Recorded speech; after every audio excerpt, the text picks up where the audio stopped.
भक्त हो, तुळस ही वनस्पती सनातन धर्मातील एक अत्यंत महत्वाची वनस्पती आहे. कारण पद्मपुराणानुसार जिथे जिथे एक जरी तुळशीचे रोप असेल तिथे भगवान श्री हरिविष्णू, भगवान भोलेनाथ आणि ब्रह्माजी तिथे निवास करतात. आणि ब्रह्मवैवर्त पुराणानुसार तुळशीचे दर्शन म्हणजेच सकाळी उठून दररोज तुळशीचे रोप पाहिल्यास, त्याला वंदन केल्यास 1.25 ग्रॅम सोन्याचे दान केल्याचे फळ मिळते. तुळशीला खूप महत्व दिले जाते. तुळशीच्या रोपाची पूजा करून तुळशीचे दर्शन घेतल्याने सर्व प्रकारची पापे दूर होतात. तसेच मनातील कोणतेही काम तुळशीच्या रोपाजवळ पूजा केल्याने ती पूर्ण होते. कारण शास्त्रानुसार जेव्हा आपण तुळशीची पूजा करतो, आपल्या मनाची कोणतीही इच्छा तिच्याकडे व्यक्त करतो, जी आपली इच्छा असते, आपण जी प्रार्थना करतो ती थेट श्री हरिविष्णूंपर्यंत पोहोचते. मग भगवान श्री हरिविष्णू ते निश्चितपणे पूर्ण करतात. कारण माता तुळशी भगवान श्री हरिविष्णूंना अत्यंत खूप प्रिय आहे. त्यांना हरिवल्लभ असेही म्हणतात. आपण यावरून तुळशीचे महत्व अंदाज लावू शकता की जेव्हा आपण भगवान श्री हरिविष्णूला नैवेद्य अर्पण करतो तेव्हा शास्त्रानुसार जर आपण त्यांना 56 प्रकारचे अन्न अर्पण केले आणि त्यात तुळशीचे पान नसेल तर ते भगवान श्री हरिविष्णू स्वीकार करत नाही. पण जर तुमच्याकडे देवाला अर्पण करण्यासाठी कोणतीही वस्तू नसेल, तुम्ही फक्त भगवान श्री हरिविष्णूंना तुळशीचे पान अर्पण केल्यास तुम्हाला भगवान श्री हरिविष्णूंचा आशीर्वाद मिळतो. त्यामुळे भगवान श्री हरिविष्णू संतुष्ट होतात. म्हणून भक्त हो, सनातन धर्मात तुळशीला खूप महत्व आहे. जवळपास प्रत्येक घरात तुळशीचे रोप असतेच असते. पूर्वीच्या काळी घराच्या अंगणाच्या मध्यभागी तुळस लावलेली असे. परंतु आजकाल जागेचा तुटवडा आहे. जागे अभावी आपण गच्चीवर किंवा आपल्या बाल्कनीत तुळशीची लागवड करतो. पहा भक्त हो, तुम्ही कुठेही तुळस लावू शकता. तुळशीचे रोप घराच्या दक्षिण दिशेला नसावे, हे कायमस्वरूपी लक्षात ठेवा. असे झाल्यावर तुमच्या कुटुंबात अनेक समस्या निर्माण होतात. तुळशीचे रोप टेरेसवर किंवा बाल्कनीमध्ये ठेवण्याचा प्रयत्न करा. अशा परिस्थितीतही जर तुळशीचे रोप घराच्या ईशान्य कोपऱ्यात असेल तर ते तुमच्यासाठी सुख समृद्धीचे कारक मानले जाते. तिथे ठेवून तुळशीची पूजा करावी. दक्षिण दिशेला तुळस नसावी याची विशेष काळजी घ्या. मित्रांनो, आजच्या व्हिडिओमध्ये मी तुमच्याशी बोलणार आहे तुळशीच्या संबंधित काही अतिशय प्रभावी उपायाविषयी. शुक्रवार हा उपाय केल्यास लक्ष्मीची कृपा प्राप्त होते. तुमच्या घरात स्थिर लक्ष्मी वास करते. घरात बरकत नाही हा प्रश्न अनेकांना पडतो. बरकत म्हणजे काय? तुम्ही कितीही पैसा कमावता किंवा तुमच्याकडे ज्या मार्गाने पैसा येत असेल, तुमच्या घरात पुरेशी संपत्ती येत आहे, त्यासाठी तुमची गरज आहे, म्हणजे जेवढी तुमची गरज आहे त्यापेक्षाही जास्त पैसा येतो, ते पूर्ण होते, गरज पूर्ण होते. काही पैसे नेहमी तुमच्याकडे येत असतात. तर शास्त्रात असेही सांगितले आहे की संकट काळात पैशाची बचत केली पाहिजे. परंतु जर पैशाचा प्रवाह पूर्ण नसेल तर आपण ते कसे जमा करणार? मग संपत्ती जमा करण्यासाठी म्हणजेच घरात बरकत, आशीर्वाद आणण्यासाठी काही विशेष नियम लक्षात ठेवले पाहिजेत. आजच्या व्हिडिओमध्ये मी तुम्हाला तुळस पूजेशी संबंधित उपाय सांगणार आहे. जर तुम्ही हा उपाय केला तर तुमच्या घरावर नक्कीच बरकत राहील, आशीर्वाद येतील. याचाच अर्थ घरात पैसे येण्याचे मार्गही मोकळे होतात आणि पैसाही जमा होत राहील. पहा, शुक्रवार हा दिवस लक्ष्मीचा दिवस मानला जातो आणि तुळशीला देवी लक्ष्मीचेच रूप मानले जाते.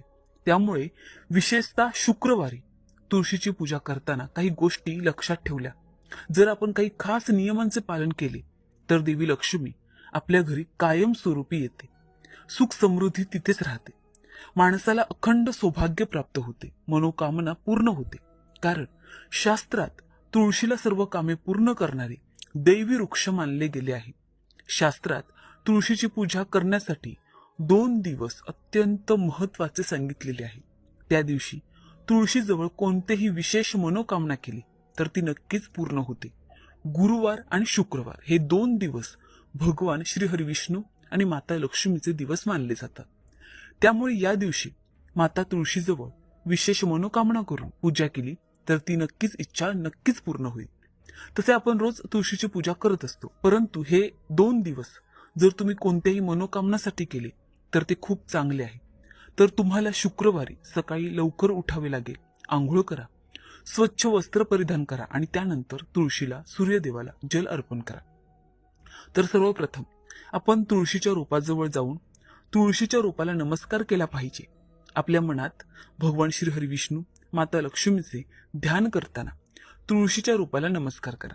त्यानंतर तुळशीला थोडेसे पाणी अर्पण करा आणि तुम्हाला थोडे कच्चे दूध घ्यायचं आहे. गाईचं कच्चं दूध तुम्हाला तुळशीमध्ये अर्पण करायचं आहे. तुमच्याजवळ असेल कच्चे दूध तर उत्तम आहे. जर तुमच्याकडे गाईचं दूध उपलब्ध नसेल तर तुमच्याकडे जे काही दूध, कोणतेही दूध असेल ते तुम्ही वापरू शकता. त्यामध्ये काय करायचं आहे, थोडंसं गंगाजल मिसळा आणि तुळशीच्या मुळाला ते दूध अर्पण करा. खूप कमी दूध लागते. तुम्ही तुळशीमध्ये 1 किंवा 2 चमचे दूध टाकू शकता. त्यानंतर तेवढेच कच्चे दूध घेऊन तुळशीच्या मुळास अर्पण करू शकता. तर बघा, उकळलेले दूध इथे वापरायचं नाही, ही गोष्ट नक्की लक्षात ठेवा. दूध आणि पाणी अर्पण केल्यानंतर जर तुम्हाला लाल, पिवळी किंवा पांढरी फुले मिळाली तर ती तुळशीच्या मुळास अर्पण अवश्य करा. तुळशीला पिवळे चंदन अर्पण करा. प्रसाद म्हणून कोणतेही फळ देऊ शकता. हवे असल्यास साखर किंवा बत्ताशीही भोग म्हणून दाखवू शकता. यानंतर उदबत्ती लावून मातेची तुळशीची पूजा करावी. माता तुळशी समोर ओम नमो भगवते वासुदेवाय नमः या मंत्राचा जप करायचा आहे. जर तुम्हाला तुमच्याजवळ जास्त वेळ असेल तर तुम्ही 108 वेळा या मंत्राचा जप करू शकता. तुळशीजवळ आसन ठेवून त्या आसनावर बसून या मंत्राचा जप तुम्ही 108 वेळा करू शकता. किंवा तुमच्याकडे वेळ नसेल तर तुम्ही कमीत कमी 1 मिनिट 2 मिनिटं काढून हा जप करायचा. तर बघा, या मंत्राचा 108 वेळा तुळशीच्या रोपाजवळ जप केल्यास तुम्हाला लाखो पटीने फळ मिळते. शास्त्रानुसार जर आपण तुळशीच्या रोपाजवळ बसून विष्णू सहस्त्रनामाचा पाठ केला किंवा भगवान श्रीकृष्णाच्या कोणत्याही मंत्राचा जप केला, तुमच्याकडे असलेल्या वेळेनुसार तुम्ही भगवान श्री हरिविष्णूंचा, त्यांच्या नावाचा मंत्रस्मरण करू शकता. त्यानंतर तुमची पूजा पूर्ण झाल्यावर तुळशीच्या मुळातील थोडी माती घेऊन तुम्ही कपाळावर लावायची आहे. आता सकाळी पूजा अशी करावी, मात्र संध्याकाळी दिवा, विशेषतः तुळशीला दिवा दान केले जाते. मग शुक्रवार आहे, जेव्हा तुम्ही तुळशीमध्ये दिवा दान कराल तेव्हा प्रयत्न करा शुद्ध तुपाचा दिवा लावायचा आहे. पण जर तुमच्याकडे ते उपलब्ध नसेल तर तुम्ही तिळाचे तेलही वापरू शकता. दिवाचा हा खास उपाय काय आहे याबद्दल बोलूया. तुम्हाला तुमच्या घरात बरकत हवी असेल, जर तुम्हाला तुमच्या घरात महालक्ष्मीचा वास कायमस्वरूपी हवा असेल तर तुम्हाला शुक्रवारपासून हा दिवा लावायचा आहे. दररोज संध्याकाळी तुळशीच्या खाली त्याच प्रकारे दिवा दान करायचा आहे. कारण आज मी तुम्हाला जे सांगते तो असा काही दीपक आहे, इच्छा पूर्ण करणारा दिवा आहे. त्यासाठी एक दिवा घ्या. तुम्ही मातीचा दिवा घेऊ शकता किंवा तुमच्याकडे जर पितळेचा दिवा असेल तर तोही वापरू शकता. पण जर तुम्ही मातीचा दिवा वापरत असाल तर त्यासाठी तुम्हाला रोज एक नवीन मातीचा दिवा लागेल, कारण तुम्ही मातीचा दिवा पुन्हा पुन्हा तोच वापरू शकत नाही. आता आम्ही पिठाचा दिवा वापरू शकतो का, असा प्रश्न अनेक भक्तांच्या मनात असेल तर होय, अगदी वापरू शकता. तुम्ही कोणताही दिवा घेऊ शकता. त्यात शुद्ध तूप किंवा तिळाचं तेल घालायचं आहे.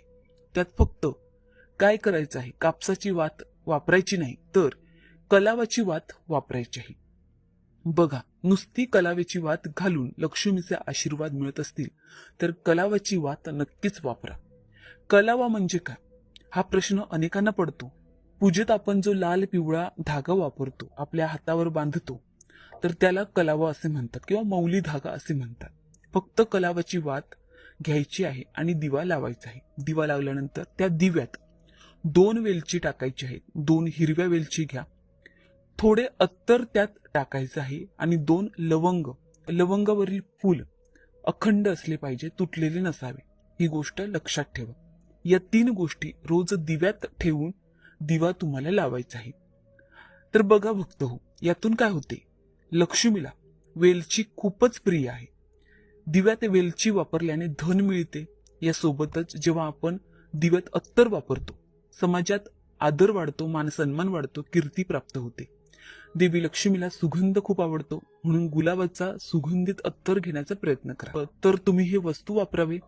तुम्हाला देवी लक्ष्मीचा विशेष आशीर्वाद मिळतो. आणि त्याशिवाय तुम्ही वापरत असलेल्या लवंग वापरल्याने घरातील नकारात्मक ऊर्जा दूर होते. कोणत्याही प्रकारची नकारात्मक ऊर्जा तुमच्या घरात असेल, खूप कलह होत असेल, त्रास झाला असेल, अनेक आजार असतील, कोणीतरी केलेल्या तंत्रमंत्राचा प्रभाव असेल, घरातून सर्व प्रकारचे वास्तुदोष, ग्रहदोष, नकारात्मक ऊर्जा दूर होते. जोपर्यंत घरात नकारात्मक ऊर्जा असते तोपर्यंत लक्ष्मीचा घरात प्रवेश होत नाही, तर घरात आशीर्वाद येत नाही. त्यामुळे लवंगाचा वापर रोज दिव्यात करायचाच आहे. त्यामुळे रोज संध्याकाळी दिवा लावताना जर तुम्ही या 3 गोष्टी जोडून घरात तुळशीजवळ दिवा लावला तर तुमच्या आयुष्यात कधीही पैशाची कमतरता भासणार नाही.